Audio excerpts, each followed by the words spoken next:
The slap echoes through the gold corridor like a gunshot. Eleanor Sterling Vance does not fall. She does not cry.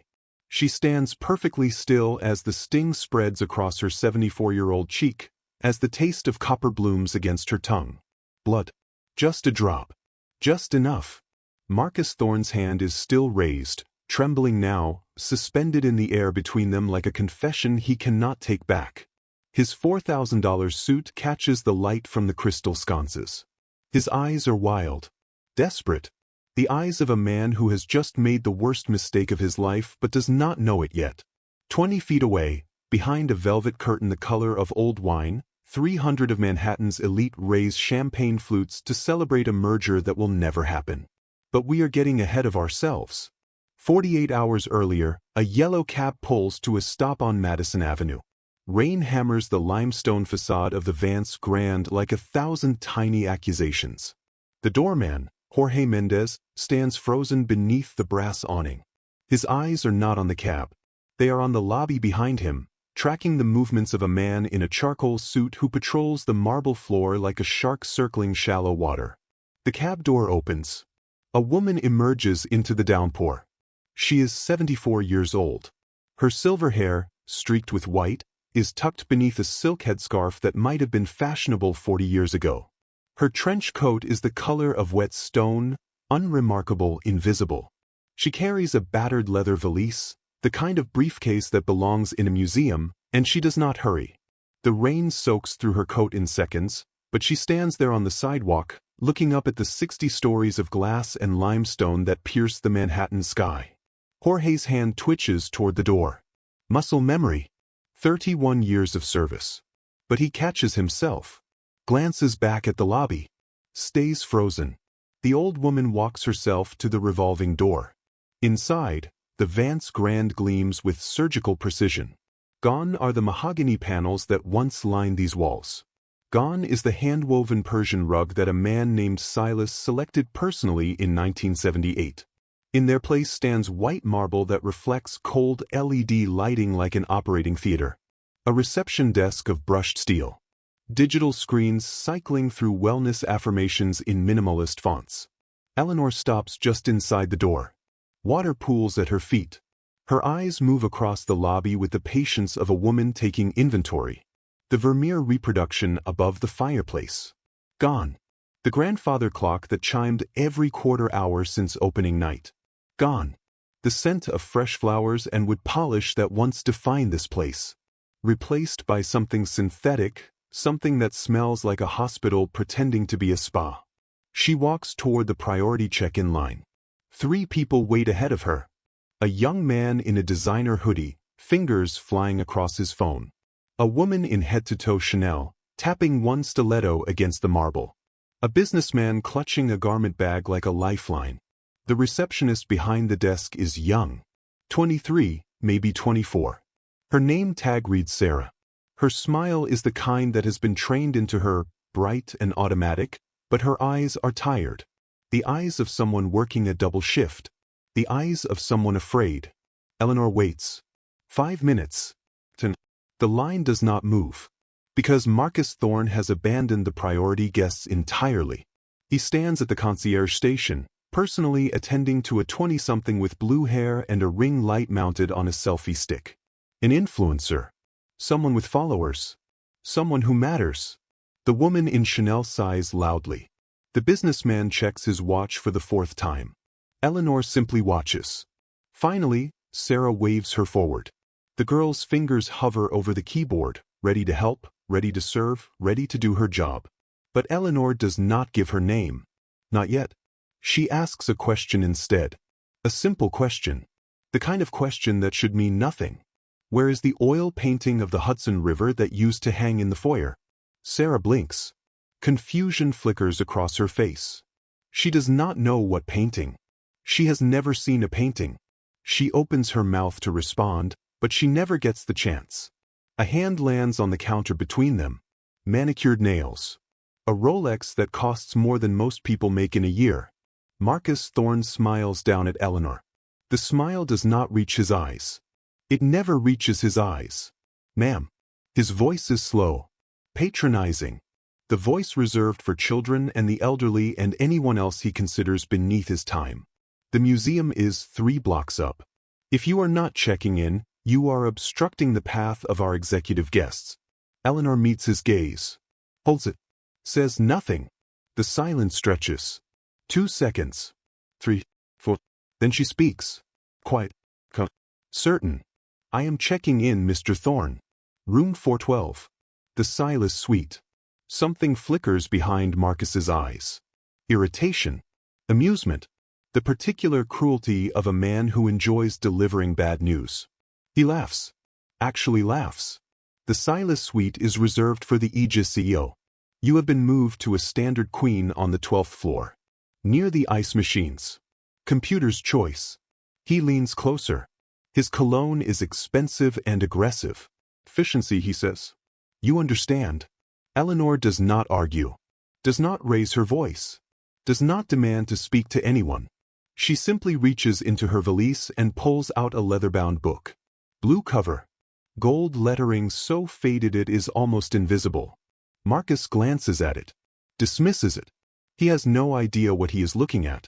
He has no idea that the woman standing before him wrote the manual on hospitality that built this empire. He has no idea that the battered briefcase belonged to her husband.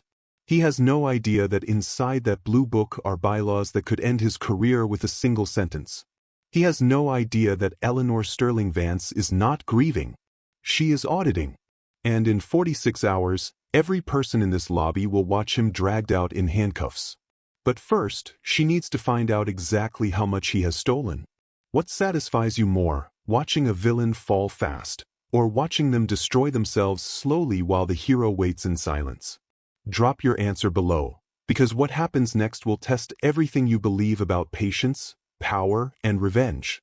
If you are new here, make sure to subscribe and turn on notifications so you do not miss a single moment of satisfying karma. Eleanor takes the key card from Sarah's trembling fingers. Room 1247. 12th floor. Near the ice machines.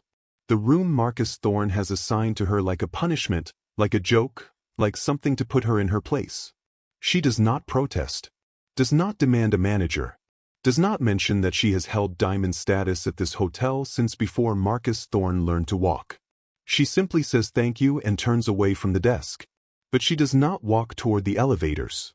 Not yet. She walks toward the Bell station, where a young man in a burgundy uniform struggles with a cart piled high with Louis Vuitton luggage. The influencer's bags. 12 pieces for a 2-night stay. The bellhop's face is flushed with effort, his arms straining under weight that should be distributed across 2 carts, not 1. Eleanor stops beside him. Studies his grip on the brass handle. Wrong, she says quietly. The bellhop freezes. Looks at her. Confusion and fear flash across his face in equal measure. He is perhaps 19 years old, new to the job, terrified of making mistakes in a building where mistakes mean termination. Your left hand, Eleanor continues. She gestures with one finger, not touching him, just indicating. It should be here. Thumb beneath the rail, fingers wrapped over the top. The Vance grip. It distributes the weight through your shoulder instead of your wrist. You will last 30 years instead of 3. The bellhop stares at her. His name tag reads Deshawn. How do you know that? Kiss. Eleanor smiles. The first real smile she has allowed herself since walking through those revolving doors. Someone taught me a long time ago, she says.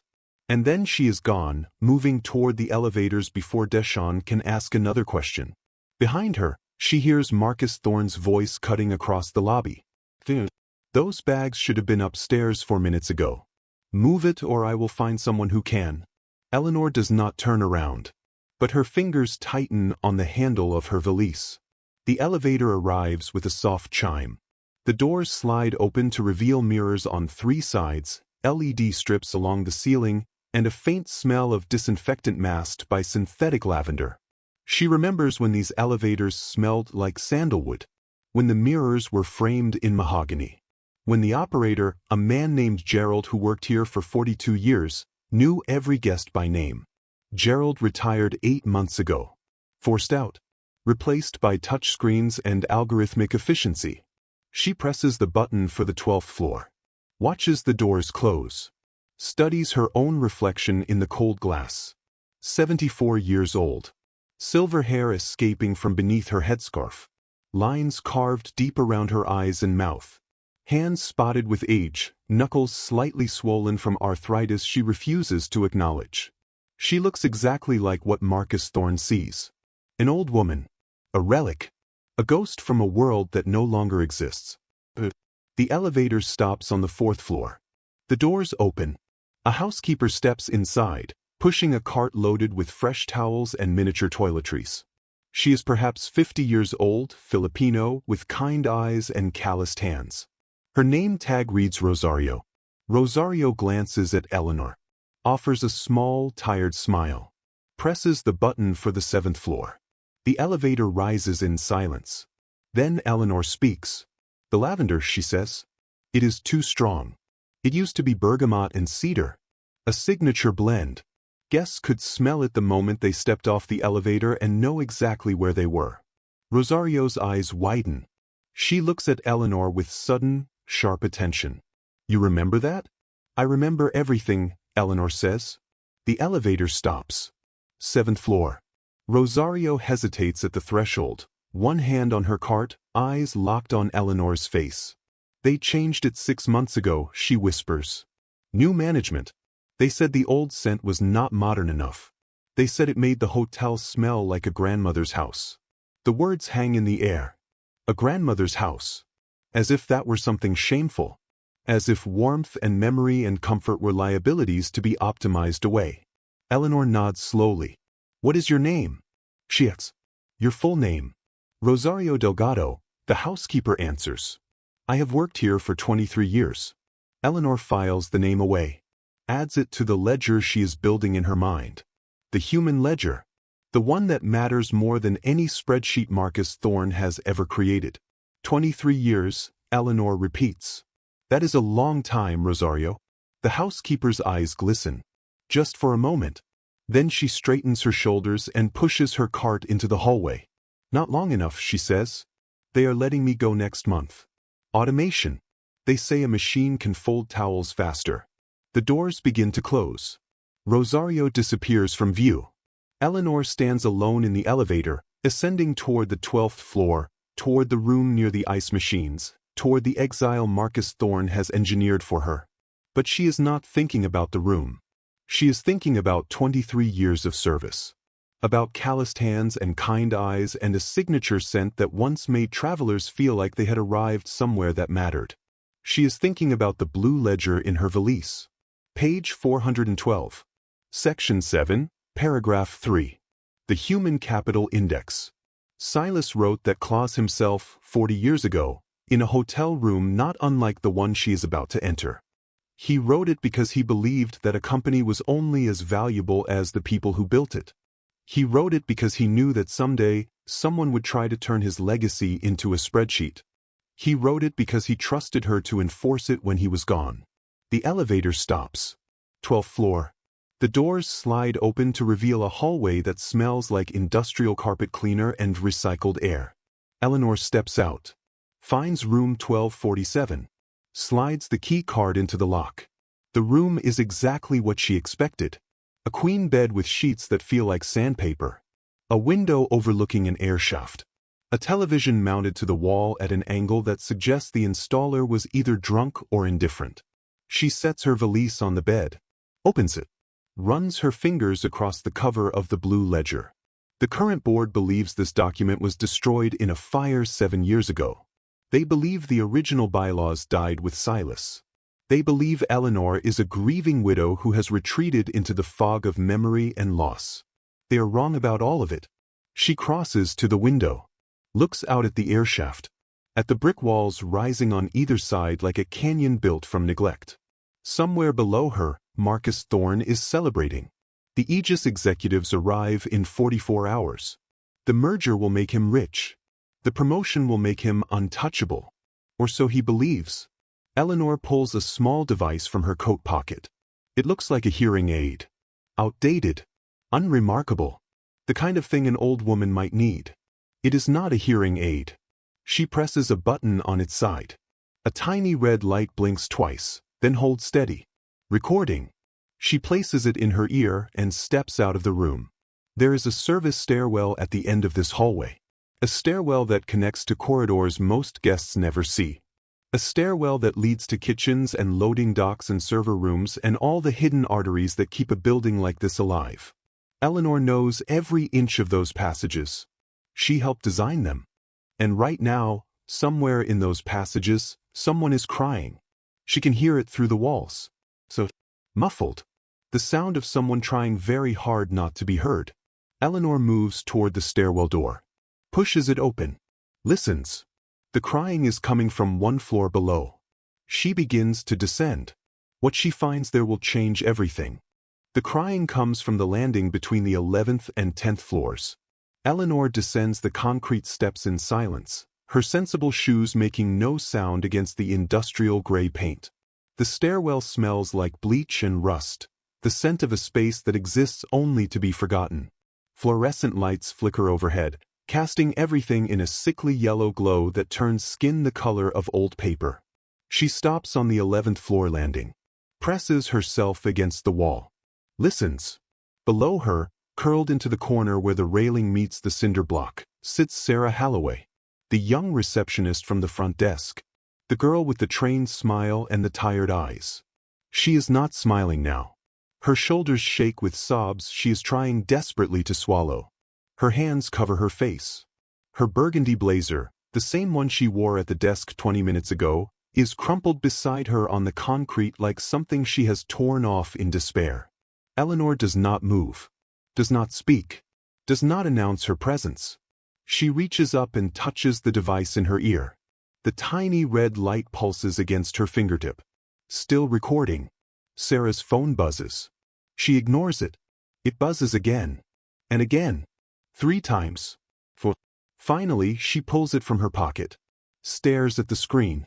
Her face crumples. 1 week, she whispers to no one. 1 week's pay. She drops the phone. It clatters against the concrete and spins toward the railing. Sarah does not reach for it. She simply sits there, staring at nothing, tears cutting tracks through her carefully applied makeup. Eleanor watches. Waits. Catalogs. A door slams somewhere above. Footsteps. Heavy. Confident. The footsteps of a man who has never had to be quiet in his life.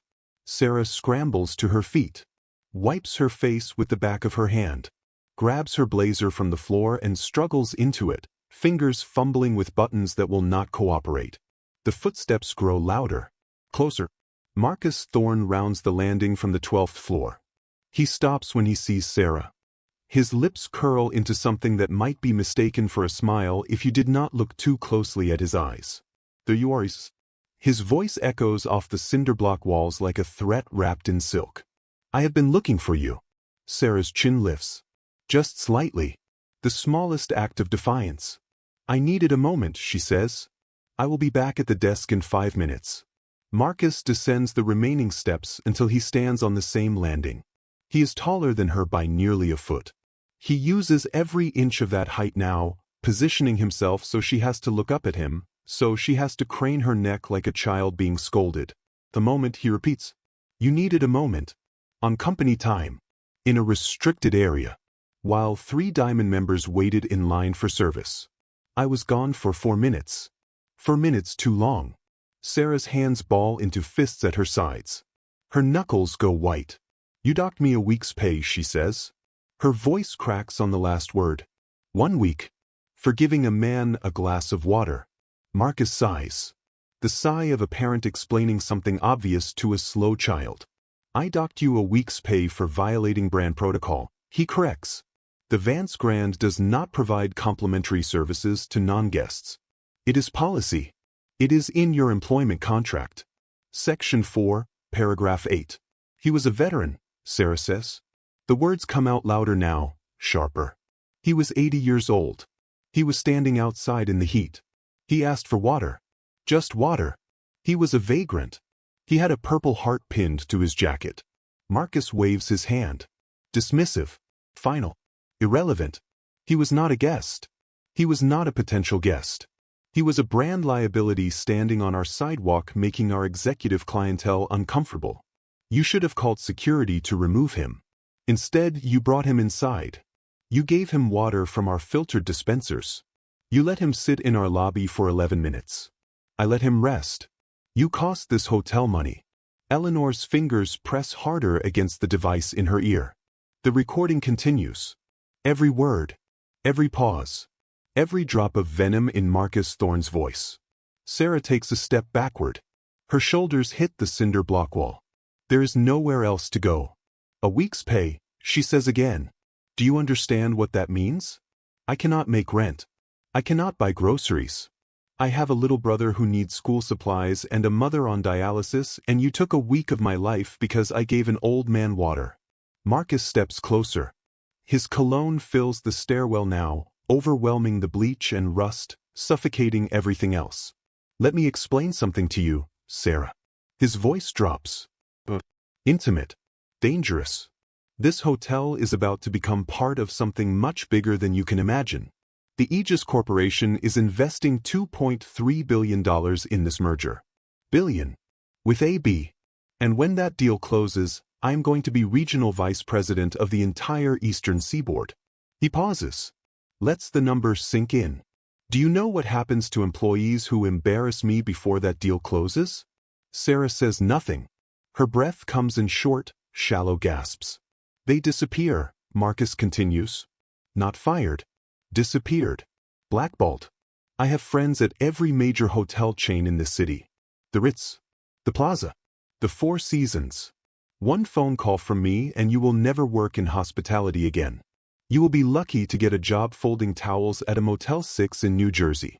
He reaches out. Adjusts the collar of her blazer. A proprietary gesture. A violation disguised as grooming. So here is what is going to happen, he says. You are going to go back to that desk. You are going to smile. You are going to process check-ins like the good little automaton I trained you to be. And you are never going to mention this conversation to anyone. Not your manager. Not HR. Not the board. Especially not the board. Because if I hear even a whisper that you have been talking about my cost-cutting methods to anyone outside this building, I will end you. He steps back. Smooths his tie. The smile returns to his face, bright and cold and utterly hollow. 4 minutes, Sarah. I expect you back at your station. He turns and climbs the stairs. His footsteps echo upward, growing fainter with each step, until a door opens and closes and he is gone. Sarah slides down the wall. Her legs give out beneath her and she crumples to the concrete floor, arms wrapped around her knees, face buried against her thighs. She does not cry this time. She is past crying. Above her, in the shadows of the 11th floor landing, Eleanor Sterling Vance stands in perfect stillness. The device in her ear has captured everything. Every threat. Every admission. Every word Marcus Thorne will wish he could take back. She reaches into her pocket and pulls out a small notepad. A pen. She writes 2 words in handwriting so precise it could be mistaken for calligraphy.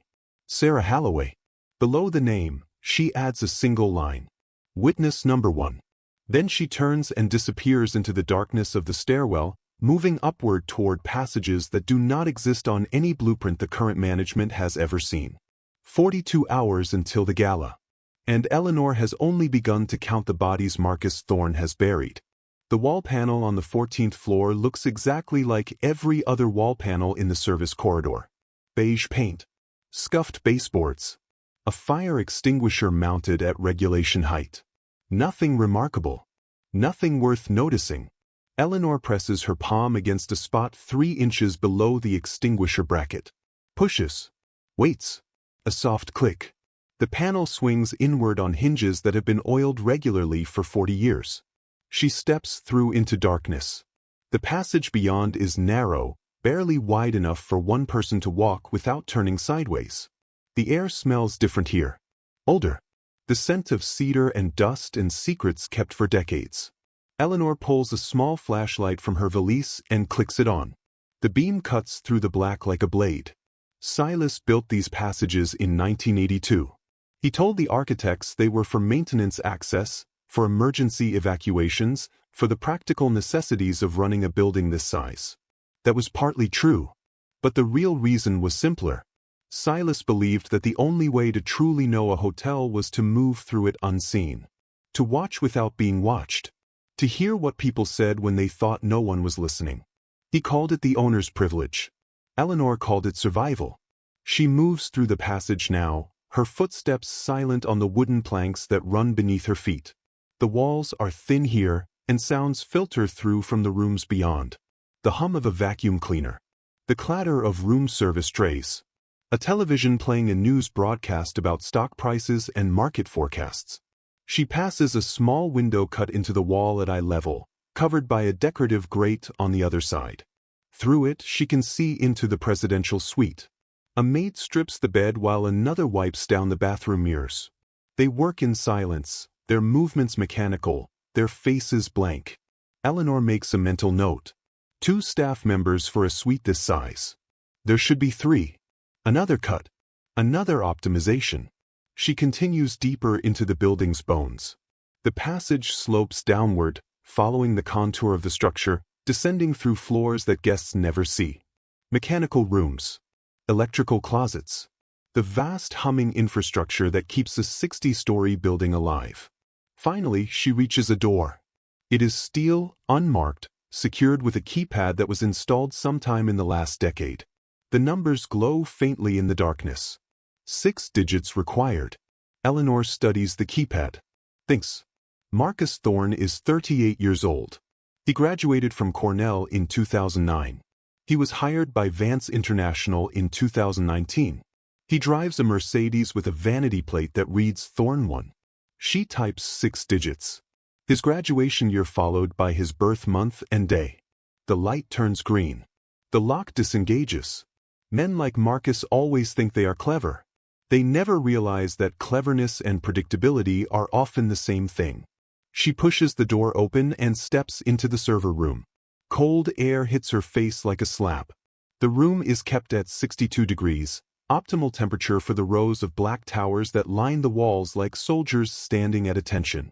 LED lights blink in patterns she does not understand, green and blue and occasional flashes of amber. The hum of cooling fans fills the space with white noise. Eleanor crosses to the central terminal. A single monitor glows on a desk cluttered with energy drink cans and crumpled fast food wrappers. Whoever manages this room is overworked and underpaid. Another casualty of optimization. She sits in the chair. Touches the mouse. The screen flickers to life. A login prompt appears. Username and password required. She does not have the credentials. But she does not need them. From her valise, she pulls a USB drive. But unremarkable. A gift from someone whose name she will never speak aloud, someone who reached out to her 3 months ago with information that could not be ignored. The internal whistleblower. The ghost in the machine. She plugs the drive into the terminal. Waits. Code scrolls across the screen. Complex. Beyond her understanding. But the result is simple enough. The login screen disappears. A desktop appears. Folders upon folders upon folders. Eleanor begins to search. Financial projections. Board meeting minutes. Employee termination schedules. Performance reviews. Vendor contracts. Legal correspondence. She opens a folder labeled Aegis Integration Timeline.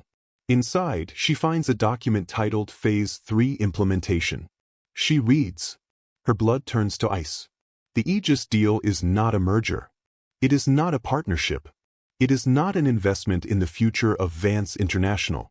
It is a liquidation. Phase 1. Immediate termination of all employees with tenure exceeding 15 years. Estimated savings of $47 million annually. Phase 2. Replacement of front desk staff with AI-powered check-in kiosks. Estimated savings of $31 million annually. Phase 3. Conversion of all Vance properties to automated pod stay facilities. Reduction of human staff by 94% across all 400 locations. She scrolls further. Finds the number she has been dreading. Total projected job losses. 10,247. 10,000 people. 10,000 families. 10,000 lives erased from a spreadsheet to satisfy shareholders who will never set foot in these buildings. Eleanor copies the files to her USB drive. Every document, every projection, every damning word. Then she closes the folders, removes the drive, returns the screen to its login prompt. She leaves the server room the way she entered, a ghost passing through walls that do not officially exist. 18 floors above her, Marcus Thorne pours himself 3 fingers of Macallan 25. His office occupies the corner of the 58th floor, all glass and chrome and views that stretch from the Hudson to the East River. The sun is setting now, painting the Manhattan skyline in shades of gold and blood. He raises the glass to his reflection in the window. To progress, he says. He drinks. The scotch burns pleasantly on the way down. His phone buzzes. A notification from his banking app. He glances at it. Smiles. The performance bonus has cleared. $273,000. His reward for exceeding the quarterly termination targets by 18%. $273,000 for firing 112 people ahead of schedule. He does the math in his head. That works out to roughly $2,400 per ruined life. Not bad for a quarter's work. His phone buzzes again. A text from the chairman of the board. Aegis CEO confirmed for Thursday. Gal on track. Do not disappoint us. Marcus types a reply. Everything is under control. He sends it. Takes another sip of scotch. Loosens his tie. 40 hours until the gala. 40 hours until the deal closes. 40 hours until he becomes the youngest regional vice president in the history of American hospitality. Nothing can stop him now. Certainly not some confused old woman asking about paintings that no longer exist. He laughs. Finishes his drink. Pours another. Below him, in the hidden arteries of the building he believes he controls, Eleanor Sterling Vance tucks a USB drive into the pocket of her trench coat and begins her ascent toward the light. She has what she needs. Now she needs to find out how deep the rot goes. And whether the board that hired Marcus Thorne knew exactly what they were buying. Marcus Thorne unlocks his office at 6:47 a.m., coffee in hand, ready to conquer another day. He stops in the doorway. Something is wrong. The temperature. That is the first thing he notices. His office is always kept at 68 degrees. He has screamed at facilities management enough times to ensure they never forget. 68 degrees. Not 67. Not 69. 68. The thermostat on the wall reads 64. He crosses the room. Jabs at the controls. Nothing happens. He jabs again. The display flickers, then settles back on 64. Silas Vance kept his office at 64 degrees. Everyone who worked here in the old days knew that. The old man claimed it kept him sharp, kept him alert, kept him from getting too comfortable. Marcus had the system reprogrammed the week after Silas died. He pulls out his phone. Dials facilities. Someone has been in my office, he says before the voice on the other end can finish saying good morning. The thermostat has been tampered with. I want a technician up here in 5 minutes and I want to know who authorized the change. He hangs up without waiting for a response. His eyes sweep the room. Searching. Cataloging. The desk. Something is different about the desk. He moves closer. Studies the surface. His Montblanc pen is gone. The $3,000 pen he bought himself when he was promoted to general manager. He keeps it in a leather holder next to his computer monitor. It is always there. Boys. In its place sits a different pen. A Parker duofold with a burgundy barrel and gold trim. The kind of pen a man might have carried in 1975. The kind of pen Silas Vance carried every day of his life. Marcus picks it up. His hand trembles slightly. This is impossible. This pen should be in a museum. Or a vault. Or buried with the old man who owned it. He drops it like it has burned him. His eyes move to the window. To the small table beside it where he keeps a vase of fresh flowers. White lilies. Delivered every Monday. A symbol of elegance. Of refinement. The lilies are gone. In their place, a single red carnation sits in a glass of water. Silas Vance hated white lilies. Said they smelled like funerals. He kept red carnations on his desk for 40 years. Said they reminded him of his mother's garden in Ohio. Marcus backs away from the window. His heart pounds against his ribs. Someone is playing games with him. Someone who knows things they should not know. Someone who has access to his office, to his space, to the private sanctuary he has built on the bones of an empire he is dismantling. He grabs his phone again. Dials security. "I need footage," he says. "Every camera on the 58th floor. Last 12 hours. I want it on my screen in 10 minutes. He does not wait for confirmation. He hangs up and begins to pace. The thermostat. The pen. The flowers. 3 details. 3 impossible details. 3 messages from a dead man. Unless the dead man is not sending them. His mind races. Who would know these things? Who would care enough to stage this kind of elaborate prank? The staff. It must be the staff. The disloyal, ungrateful, soon-to-be unemployed staff who cling to the memory of Silas Vance like children clutching a security blanket. His phone buzzes. Security footage ready for review. He sits at his desk, opens the files, begins to scroll. The cameras show the 58th floor hallway from multiple angles. Elevator bank. Corner office entrance. Emergency exit. Every approach covered. He fast-forwards through the night. Midnight. 1 a.m. 2, 3. Nothing. No one enters. No one leaves. He slows the footage. Studies every frame. At 3:17 a.m., a flicker. He rewinds. Plays it again. The camera facing his office door glitches. Static. Just for a second. Then the image returns. He checks the other angles. The elevator camera shows nothing. The emergency exit camera shows nothing. But the hallway camera catches something. A shape. Blurred. Moving through the frame in the half-second of distortion. He freezes the image. Zooms in. A woman. Gray hair. Trench coat.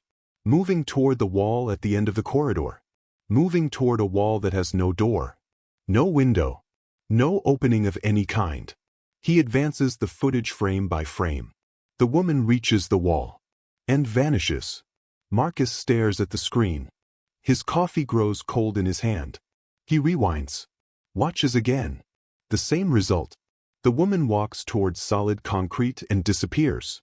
A glitch. It must be a glitch. A compression artifact. A trick of light and shadow and aging equipment. He zooms in further.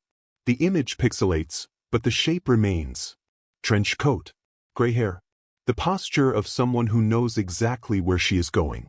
The old woman from the lobby. The one who asked about paintings. The one who wanted the Silas suite. She is in this building. Moving through spaces that should not exist. Appearing and disappearing like a ghost. Like a ghost. Marcus slams his laptop shut. Stands. Paces to the window.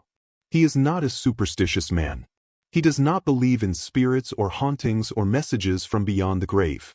He believes in spreadsheets and profit margins and the cold, hard logic of the bottom line. But someone is watching him. Someone is inside his walls. Someone knows things about Silas Vance that only a handful of people in the world should know. He picks up his phone. Dials the front desk. Sarah Holloway answers on the second ring. The old woman, Marcus says. The one who checked in yesterday. Room 1247. I want her removed from the building. The pause. Sir, Sarah says carefully, I checked this morning. Room 1247 is empty. The guest never slept there. The bed was not used. The towels were not touched. It is like she was never there at all. Marcus's grip tightens on the phone. Find her, he says. Search every floor. Every stairwell. Every closet. I want that woman found and I want her out of my hotel. He hangs up. Behind him, on the desk, the burgundy pen catches the morning light. He does not touch it again. But he cannot stop staring at it. The pen of a dead man. In the office of the man who is erasing everything that dead man built. 36 hours until the gala. And Marcus Thorne is beginning to wonder if the walls themselves have turned against him. The accounting office on the 32nd floor closes at 6 p.m. Eleanor waits until 7.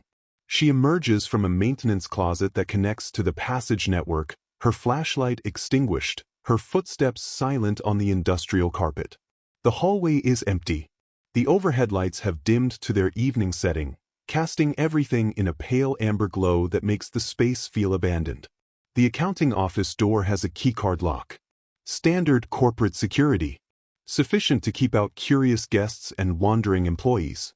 Insufficient to keep out a woman who helped design the building's access protocols. Eleanor pulls a card from her valise. Unmarked. A master key that was supposed to have been deactivated 7 years ago. She swipes it. The light turns green.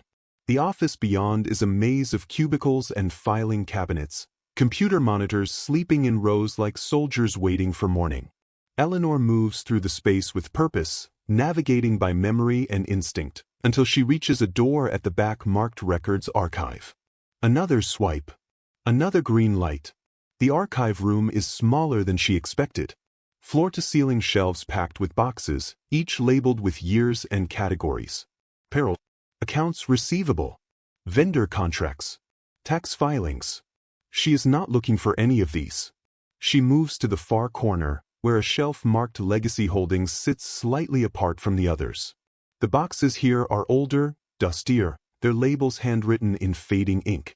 She pulls out a box from the bottom row. Opens it. Inside, beneath decades of outdated insurance documents, she finds what she is looking for. A black ledger. Leather-bound. Unmarked. The second set of books. Every company has official records. The numbers that go to auditors and shareholders and the IRS. Clean numbers. Legal numbers. Numbers that tell the story management wants the world to believe. And some companies have unofficial records. The real numbers. The numbers that show where money actually goes and who actually benefits. Silas suspected these books existed. He warned Eleanor about them before he died. Someone is cooking the numbers, he said. I can smell it, but I cannot prove it. Now she can. She opens the ledger. Begins to read. The handwriting is precise. Clinical.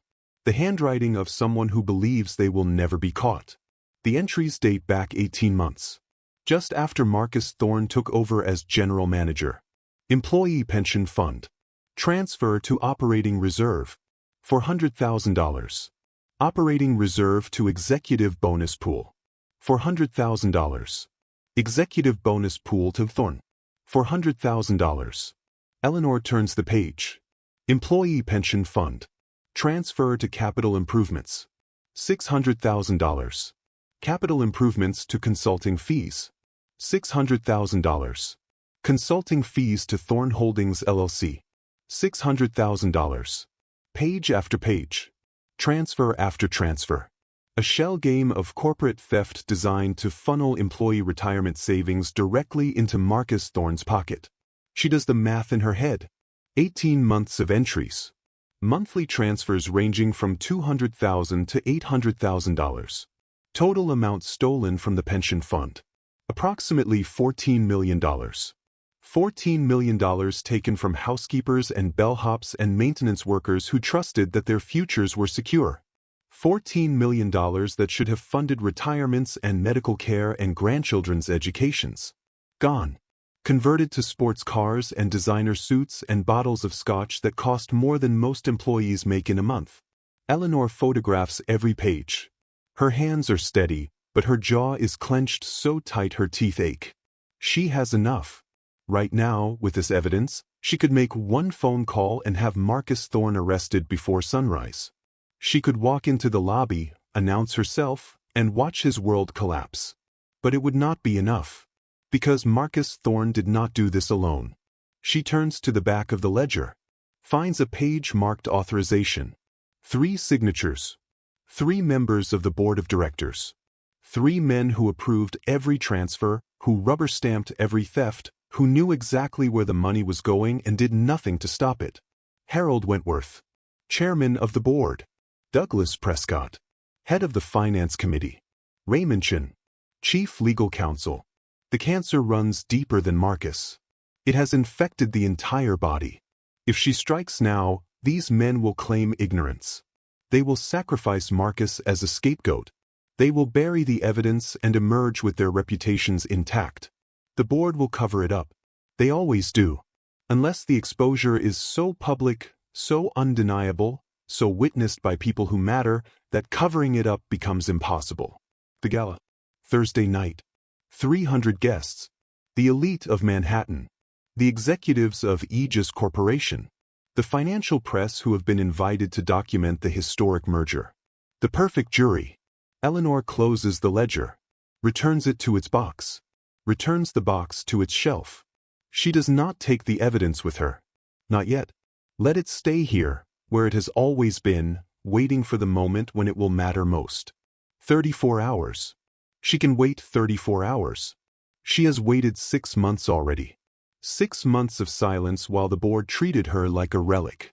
6 months of patience while they assumed her grief had made her harmless. What is 34 more hours?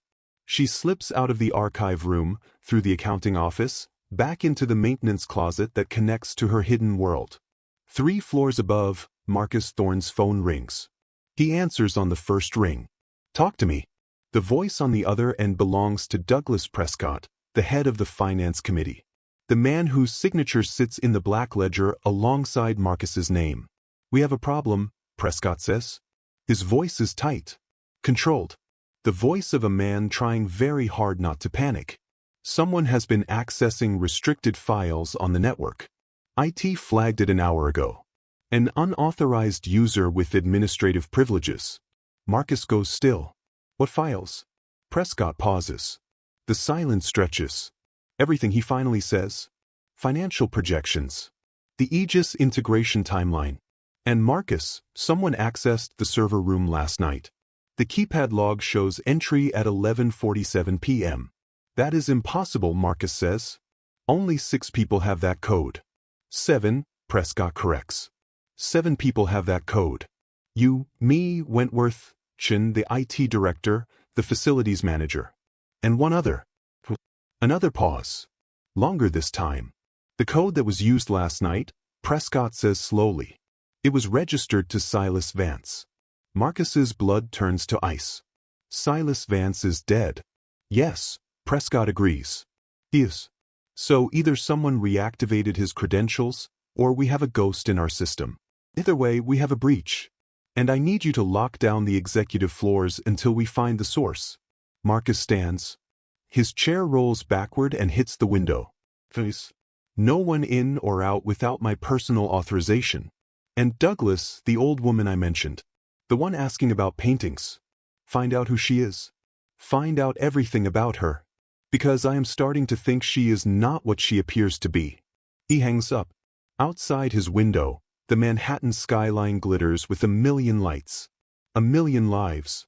1,000,000 people who have no idea that the empire of Vance International is balanced on a knife's edge.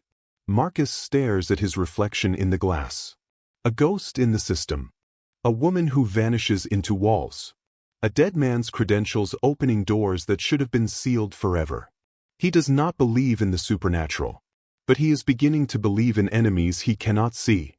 Thursday arrives like a guillotine blade falling in slow motion.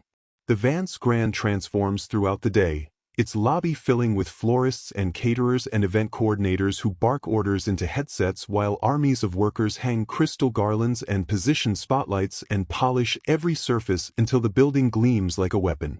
Eleanor watches from the shadows. She has not slept in 36 hours. Has not returned to the room near the ice machines that Marcus assigned her. Has not eaten anything except a sandwich she purchased from a vendor cart 3 blocks away, paying cash, leaving no trace. She has been moving through the passages instead. Watching. Listening. Documenting. The lockdown of the executive floors created complications. Security guards at every elevator bank. Keycard checkpoints at every stairwell entrance. Marcus Thorne's paranoia made manifest in uniformed men with earpieces and suspicious eyes. But the passages exist outside the official blueprints. They connect to spaces the security team does not know exist. And Eleanor knows them better than she knows the lines on her own hands. By 6 p.m., the first limousines begin arriving. She watches through a grate hidden behind a decorative column as Manhattan's elite pour through the revolving doors. Women in gowns that cost more than most people's cars. Men in tuxedos with watches worth more than most people's houses. The 1% of the 1%, gathering to celebrate a merger that will destroy 10,000 lives. At 6:47 p.m., a black Maybach pulls to the curb. Jonathan Mercer, CEO of Aegis Corporation, steps out. He is 53 years old, silver-haired, with the tan of a man who owns homes in 3 different tropical locations. His smile is practiced. His handshake is firm. His eyes scan the lobby with the cold calculation of a predator sizing up prey. Marcus Thorne meets him at the door. They shake hands like old friends, though Eleanor knows they have only met twice before. Marcus gestures toward the ballroom. Mercer nods. They disappear together into the crowd. Eleanor checks her watch. 3 hours until the signing ceremony. 3 hours until the merger becomes official. 3 hours until 10,000 employees wake up tomorrow to discover their lives have been sold to a company that views them as line items to be deleted. She cannot wait any longer. She moves through the passages to a junction point she has visited twice before. A small door, hidden behind a panel in the gold corridor, the private hallway that runs behind the main ballroom. VIPs use this corridor to enter and exit without fighting through crowds. Tonight, it will be filled with board members and executives and the architects of everything Eleanor has come to destroy. She pushes the panel open. Steps through. The gold corridor stretches before her, empty for the moment, its walls lined with oil paintings and its floor covered in carpet so thick it swallows sound. Crystal sconces cast warm light across surfaces that gleam with polish and pretension. At the far end, voices. Laughter. The clink of champagne glasses. Eleanor walks toward the sound. She makes it perhaps 40 feet before the voice stops her. She turns. Marcus Thorne stands behind her, flanked by 2 security guards. His tuxedo is immaculate. His bow tie is perfectly centered. His smile is the smile of a cat who has finally cornered a mouse that has been eluding him for days. The ghost in the machine, he says. He walks toward her slowly, savoring each step. I have been looking for you. We all have. And here you are, exactly where you should not be, on the most important night of my career. Eleanor stands her ground. Does not retreat. Does not flinch. Mr. Thorne, she says calmly. I was hoping we might have a conversation. Marcus laughs. The sound echoes off the corridor walls. A conversation. He stops 3 feet away from her. Studies her face with theatrical curiosity. Tell me something. Who are you really? Because I have had my people digging for 2 days, and do you know what they found? He pauses. Waits for her to ask. She does not give him the satisfaction. Nothing, he continues. No record of your reservation. No credit card on file. No identification matching your description in any database we can access. It is like you do not exist. Like you are a ghost who wandered in from the past to haunt me. He leans closer. His cologne is overwhelming. His breath smells like champagne and contempt. So I will ask you one more time. Who are you? Eleanor meets his gaze. Holds it. I am someone who has been watching, she says. Someone who knows what you have done. The pension fund. The second set of books. The $14 million you stole from people who trusted you. Something flickers in Marcus's eyes. Fear. Just for a moment. Then it is gone, replaced by cold fury. He snaps his fingers. The security guards move forward. 1 on each side of Eleanor. Their hands close around her arms like vices. You are insane, Marcus says. His voice has dropped to a hiss. You are a delusional old woman who has wandered into a restricted area and is now spouting paranoid fantasies about financial crimes. Do you know what we do with people like you? He pulls out his phone. Dials a number. This is Marcus Thorne at the Vance Grand. I need a psychiatric evaluation team dispatched immediately. We have an elderly female, apparent dementia, making threats and exhibiting signs of severe mental disturbance. He listens. Nods. Yes, involuntary commitment. She is a danger to herself and others. Gold corridor, behind the main ballroom. Thank you. He ends the call. Slides the phone back into his pocket. The ambulance will be here in 12 minutes, he says. You will be sedated, transported to Bellevue, and held for a 72-hour observation period. By the time anyone thinks to ask questions, the merger will be complete, I will be regional vice president, and you will be just another confused old woman who wandered somewhere she did not belong. He straightens his bow tie, adjusts his cuffs. Goodbye, whoever you are. I would say it was a pleasure, but we both know that would be a lie. He turns to walk away. Eleanor speaks. You should have checked the bylaws, Marcus. He stops. Does not turn around. The bylaws, she repeats. Her voice is calm. Almost gentle. Page 412. Silence. Marcus turns slowly. His face is a mask, but his eyes betray him. Confusion. Uncertainty. The first cracks in his armor. What did you say? Page 412, Eleanor says. Section 7. Paragraph 3. The Human Capital Index. Your turnover rate this year is 400%. The threshold for sale restriction is 80%. You cannot sell what you do not legally control. Marcus stares at her.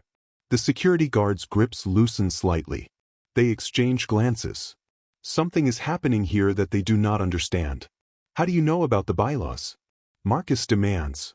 Those documents were destroyed years ago. Eleanor smiles. It is the first time she has smiled at him since they met. Were they? She asks. In the distance, the sound of an ambulance siren grows closer.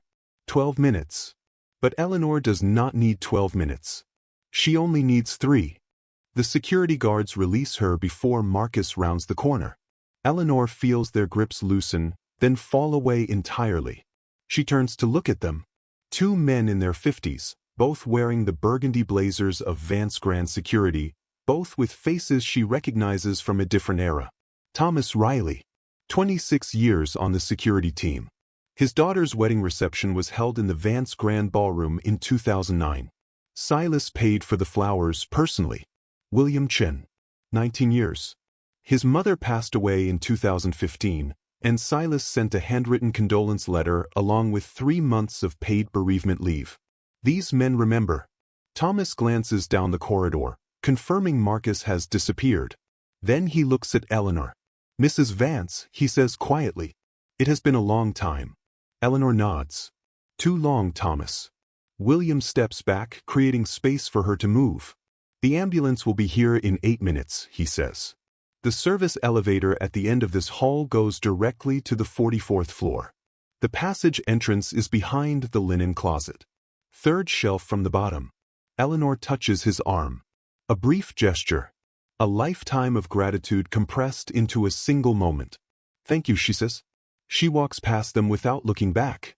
The service elevator is where William said it would be. The passage entrance is exactly where he described. These men have been watching, remembering, waiting for someone to come back and set things right. She is not alone in this building. She never was. Eleanor moves through the passages with renewed purpose. The ambulance siren grows louder outside, but it is irrelevant now. By the time the paramedics reach the gold corridor, she will be gone. And by the time Marcus realizes she has escaped, it will be too late. She emerges on the mezzanine level overlooking the main ballroom. Below her, 300 guests mingle beneath crystal chandeliers, their laughter and conversation rising like steam. A string quartet plays Vivaldi in the corner. Waiters in white jackets circulate with champagne and canapés. At the front of the room, a stage has been erected. A podium bearing the logos of both Vance International and Aegis Corporation. A table with documents waiting to be signed. The altar upon which 10,000 jobs will be sacrificed. Eleanor checks her watch. 47 minutes until the signing ceremony. She descends through the passages to the gold corridor's secondary entrance. The one that opens near the velvet curtains separating the backstage area from the ballroom proper. She steps through. Straightens her coat. Touches the device in her ear. Still recording. Marcus Thorne stands 20 feet away, his back to her, speaking rapidly into his phone. What do you mean she is gone? She was right there. Your men had her. How does a 70-year-old woman simply vanish from a secured corridor? He listens. His free hand clenches into a fist. Find her. Search every floor. Every closet. Every bathroom. She does not leave this building until I know who she is and who sent her. He ends the call. Turns. Sees Eleanor. For a moment, neither of them moves. The sounds of the gala filter through the velvet curtain. Laughter. Music. The clink of crystal. A celebration continuing in ignorance of the confrontation unfolding just feet away. Marcus recovers first. His face contorts through several emotions in rapid succession. Fury, calculation, and finally, something that looks almost like fear. How did you get out? Eleanor reaches into her valise. Her fingers close around the blue ledger. She pulls it out, holds it up so he can see the cover. The faded gold lettering. The cracked leather spine. Do you know what this is, Marcus? He stares at the book. Recognition dawns slowly, then all at once. That is impossible, he whispers. That document was destroyed. Wentworth told me it burned in the records fire 7 years ago. Wentworth lied. Eleanor opens the ledger to a marked page. As he has lied about so many things. As you have lied about so many things. Page 412. Would you like me to read it to you? She does not wait for his answer. The Human Capital Index shall be calculated annually based on employee retention, tenure, and satisfaction metrics. No property within the Vance International portfolio may be sold, transferred, or merged with an outside entity if the index falls below 80%. She closes the book. Your index this year, Marcus, is 23%. You have fired, forced out, or driven away more than 3/4 of the staff that makes this company function. Legally, you cannot complete this merger. The sale is void before the ink touches the paper. Marcus's face has gone pale. A vein pulses in his temple. You do not know what you are talking about, he says. His voice is strained. Thin. The voice of a man watching his empire crumble. That clause is unenforceable. Our lawyers have reviewed every document. The board has approved the sale. The Aegis legal team has signed off. Eleanor steps closer. Your lawyers reviewed the documents Wentworth showed them. The sanitized versions. The forgeries. They never saw this. She holds up the blue ledger again. The original bylaws. Written by Silas Vance. Notarized. Filed with the state of New York. Still legally binding. Still very much in effect. Marcus's breathing has become ragged. His hands shake at his sides. For you, he demands. Who sent you? No one sent me, Eleanor says. I came because it was time. Because I made a promise to a man who trusted me. Because 10,000 people are about to lose their jobs so you can buy another sports car. She reaches into her valise again. Pulls out a photograph. And because of this, she holds it up. A young woman's face. Kind eyes. Tired smile. Sarah Halloway, Eleanor says. 23 years old. She gave a glass of water to an elderly veteran, and you docked her a week's pay. You threatened to destroy her career. You made her cry in a stairwell because she showed basic human decency. Marcus stares at the photograph. That is what this is about? A receptionist? That is what this is about, Eleanor confirms. The small cruelties. The daily humiliations. The systematic destruction of everyone who gets in your way. You think you are building something, Marcus? But all you have done is tear down what better people spent lifetimes creating. She steps closer still. Close enough to see the sweat beading on his forehead. Close enough to smell the champagne on his breath. The pension fund, she says quietly. $14 million. I have the ledger. The real ledger. The one with your signature on every transfer. Something breaks behind Marcus's eyes. The last thread of control. The final pretense of civilization. His hand moves before his brain can stop it. A sharp, vicious arc through the air. The slap connects with Eleanor's cheek like a thunderclap. Her head snaps to the side. Pain explodes across her face. The taste of copper floods her mouth. Blood. Just a drop. Just enough. You are a senile, delusional old bitch, Marcus hisses. His face is inches from hers now. His eyes are wild, unhinged. You are a ghost of a world that does not exist anymore. Silas is dead. This building is mine. Security will have you in a psych ward before the first toast is poured. He grabs her collar. Shakes her. You have nothing, he snarls. Nothing. Eleanor does not fall. Does not cry. Does not look away. She slowly turns her head back to face him. The red mark on her cheek already blooming into a bruise. The blood at the corner of her mouth catching the light from the crystal sconces. And she smiles. Not a smile of pain. Not a smile of defeat. The smile of a hunter who has just watched her prey step into the trap she spent 6 months building. "You are right about one thing, Marcus," she says. Her voice is calm, almost gentle. "Silas is dead." She reaches up and touches the device in her ear. The tiny red light pulses against her fingertip, which means there is no one left to tell me to be merciful. Behind the velvet curtain, the string quartet finishes their piece. Applause ripples through the ballroom. And somewhere in the building's hidden heart, a signal transmits to every screen in the Vance Grand. The show is about to begin. Eleanor walks through the velvet curtain and into the light. 300 faces turn toward her. Champagne glasses freeze halfway to lips. Conversations die mid-sentence. The string quartet falters, then stops entirely, their bows suspended above strings that suddenly seem afraid to make sound. She walks toward the stage with the steady pace of a woman who has all the time in the world. Her trench coat is rumpled. Her silver hair has escaped its headscarf. Blood traces a thin line from the corner of her mouth to her jaw. She looks like a victim. She is anything but. Marcus bursts through the curtain behind her, his face twisted with rage and panic. "Stop her," he shouts.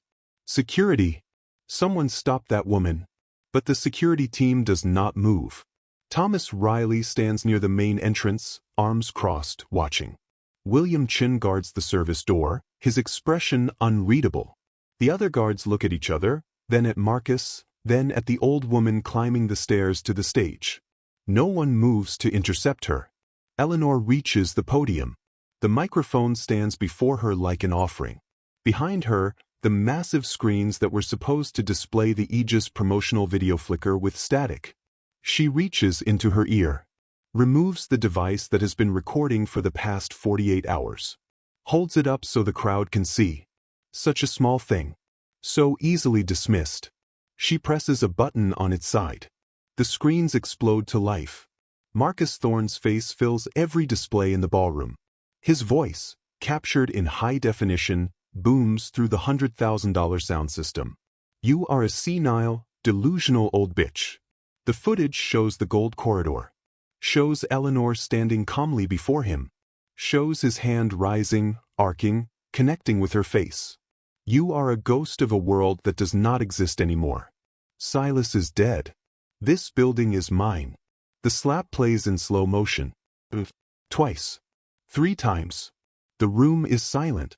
300 people stand frozen, watching a man they were about to celebrate reveal himself as a monster. Jonathan Mercer, CEO of Aegis Corporation, sets down his champagne glass. His face has gone the color of old ash. He turns to Harold Wentworth, chairman of the board, and says 3 words that carry across the silent room. "Deal is off." He walks toward the exit without looking back. Marcus stumbles toward the stage. His bow tie has come undone. His perfectly styled hair falls across his forehead in damp strands. "This is a setup," he shouts. "This is fraud. That woman is a criminal. She has been trespassing, stalking, hacking into our systems. Nothing she has shown you is real." Eleanor leans into the microphone. "My name is Eleanor Sterling Vance." The words land like bombs. In the back of the room, near the kitchen entrance, a cluster of staff members watches through a cracked door. Maids in black uniforms. Bellhops in burgundy jackets. Cooks in white aprons. Sarah Halloway stands among them, her hand pressed against her mouth. "Sterling," she whispers.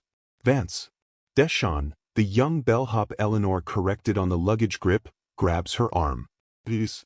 "Vance? Like the hotel?" Rosario Delgado pushes forward through the group. Her eyes are wide. Her calloused hands tremble. "I knew it," she breathes. "I knew there was something." The way she talked about the old days. The way she knew things no one else remembered. On stage, Eleanor continues. "I own 51% of the voting shares of Vance International through the Sterling Trust. A trust my husband created 40 years ago to ensure that this company would never fall into the hands of people who valued profit over humanity." She holds up the blue ledger. "This is the original charter. The real charter. The one your board told you was destroyed in a fire that never happened." She opens it to a marked page. Section 12, paragraph 4. The moral turpitude clause. Any officer or board member who engages in conduct that brings material disgrace upon the company shall forfeit their position immediately. Their shares shall revert to the founding trust. Their authority shall be void. She looks at Harold Wentworth, at Douglas Prescott, at Raymond Chin. 3 men in tuxedos who have gone very, very still. Conduct that brings material disgrace, she repeats, such as embezzlement, such as conspiracy to defraud employees of their pension funds, such as assault. She lets the words hang in the air. As of this moment, I am invoking the moral turpitude clause against Marcus Thorne, Harold Wentworth, Douglas Prescott, and Raymond Chin. Their positions are terminated. Their shares are forfeit. Their access to all Vance International properties is revoked. She pauses, looks out at the crowd. I am the sole chairperson of this board now. In the kitchen doorway, Sarah Halloway begins to cry. Not tears of sadness this time. These are different tears. The tears of someone who has just watched the impossible become real. She remembered my name, Sarah whispers. In the stairwell. She asked my name. Rosario puts an arm around her shoulders. Holds her tight. She remembered all of us, Rosario says. On stage, Eleanor produces a second document from her valise. There is also the matter of the pension fund, she says. $14 million, systematically stolen from employee retirement accounts over the past 18 months. I have the documentation. Every transfer. Every forged signature. Every shell company used to launder money that belonged to the people who built this hotel. She looks directly at Marcus. The New York Police Department is currently in your office, Mr. Thorne. They have found the second set of books. The encrypted files you thought were safe. She pauses. They were not. The doors at the back of the ballroom open. 4 uniformed officers enter, followed by 2 detectives in plain clothes. They walk toward the stage with purpose. Marcus backs away. His eyes dart toward the exits. All blocked. All guarded by men who remember what this company used to be. No. This is not happening. You cannot do this to me. I have rights. I have lawyers. I have connections. Eleanor watches him with something that might be pity, or might be satisfaction. It is difficult to tell. You have nothing, she says. Her voice echoes his words from the corridor, turned back upon him like a blade. Nothing. The officers reach the stage. One of them produces handcuffs. Marcus Thorne, you are under arrest for embezzlement, fraud, and assault. You have the right to remain silent. Marcus does not remain silent. He screams. He pleads. He threatens lawsuits and revenge and consequences that will never come. The handcuffs close around his wrists with a sound like a period at the end of a sentence. The officers lead him toward the exit. Toward the lobby he tried to purify. Toward the revolving doors where Jorge still stands, watching, remembering. Every maid, bellhop, cook, and cleaner in the building has gathered along the route. They do not jeer. They do not mock. They simply stand in silence, bearing witness, as Marcus Thorne is marched past them in handcuffs. The silence is worse than any insult. It is the sound of dignity reclaimed. Sarah Halloway steps out of the kitchen doorway as Marcus passes. Their eyes meet for just a moment. She does not smile, does not gloat, does not say a word. She simply stands there, straight-backed, unafraid, watching the man who threatened to destroy her be destroyed himself. Marcus looks away first. He always does. The lobby of the Vance Grand has never been so quiet. Marcus Thorne stands in handcuffs near the revolving doors, flanked by 2 officers who wait with the patience of men who have seen this scene play out 100 times before. The guests from the gala have filtered out through side exits, eager to distance themselves from the scandal that will dominate tomorrow's headlines. The Aegis executives disappeared into their limousines 20 minutes ago, their billion-dollar deal evaporating like morning fog. Only the staff remains. They line the lobby in silent rows. Housekeepers in black uniforms. Bellhops in burgundy jackets. Cooks and dishwashers and maintenance workers and security guards. The invisible army that keeps a building like this alive. They watch. They wait. They bear witness. Marcus sees Eleanor descending the main staircase. His face contorts. Desperation floods his eyes. "Mrs. Vance," he calls out. His voice cracks on her name. "Please. I did not know who you were. I made mistakes. Terrible mistakes. But I can explain. I can make this right. Just give me a chance to explain." Eleanor does not look at him. She walks past him as if he does not exist. As if he is already a ghost, already fading from a world that has no more use for him. "Please," Marcus begs. His composure has shattered completely now. Tears stream down his face. His designer tuxedo is rumpled and stained with sweat. "I have a family. I have a career. You cannot just destroy everything I have built." Eleanor stops. For a moment, the staff holds its collective breath. Perhaps she will turn. Perhaps she will offer some final word, some acknowledgement of the man who tried to erase her husband's legacy. She does not turn. She speaks without looking back. "Take him out," she says. The officers move. The revolving doors spin. Marcus Thorne disappears into the Manhattan night, his pleas swallowed by the sound of traffic and sirens and a city that has already forgotten his name. Eleanor continues across the lobby. Sarah Halloway stands near the reception desk, frozen in place, her eyes wide with shock and wonder and something that might be hope. Eleanor stops in front of her. "Miss Halloway," she says. Her voice is warm now. The cold iron has melted away, replaced by something gentler. Something human. "I believe you are owed a week's pay." Sarah's chin trembles. She tries to speak but no words come. Eleanor reaches into her valise. Pulls out an envelope. "This is a check for the amount Mr. Thorne deducted from your salary. Plus interest. Plus a bonus for the courage you showed in continuing to work here despite everything he put you through." She presses the envelope into Sarah's hands. "There is also a letter inside," Eleanor continues. "It is an offer of promotion to the management training program. You will report directly to me. Your first assignment is to help me rebuild the standards that made this hotel great." Sarah stares at the envelope, then at Eleanor, then back at the envelope.